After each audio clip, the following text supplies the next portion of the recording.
எனக்கு கரூருக்கு போக முடியல, இந்த ஹெல்த் கண்டிஷன்ல போக முடியாது.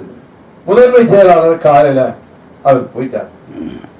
இவரு முதலமைச்சர் எதுவுமே அரசியல் பண்ண வேண்டாம், இதுல இது துக்கமான நேரம் தான் ஸ்டேட்மெண்ட் கொடுத்தார். அதுக்கு பிறகு சட்டசபையில கூட விஜயை பற்றி ஒரு பேரையோ அவங்க கட்சி பேரையோ கூட சொல்லல.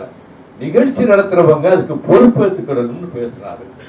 இதற்கு சகட்டு மேனிக்கு அவரை திட்டி, நான் தான் ஆட்சிக்கு வருவேன், நாங்க தான் வருவோம், எங்களுக்கு திமுக தான் போட்டி அப்படின்னு விஜய் சொல்லியிருக்காரு. அதுதான் நான் சொன்னேன், அரசியலில் ஆத்திச்சூடி கூட தெரியாத இந்த மனிதர் நான் ஆட்சிக்கு வந்து இப்பொழுதே முதலமைச்சர் ஆகிவிட்ட மாதிரி கனவு உலகத்துல மிதந்துகிட்டு அந்த உணர்வோடு அடுத்து நான் தான் சொல்றாரு, காகித கப்பலில் கடல் தாண்ட முனைகிறார், ஆகாய வெளியில் கோட்டை கட்டுகிறார், அவரது கனவுகள் அனைத்தும் காணல் நீராக போய்விடும்.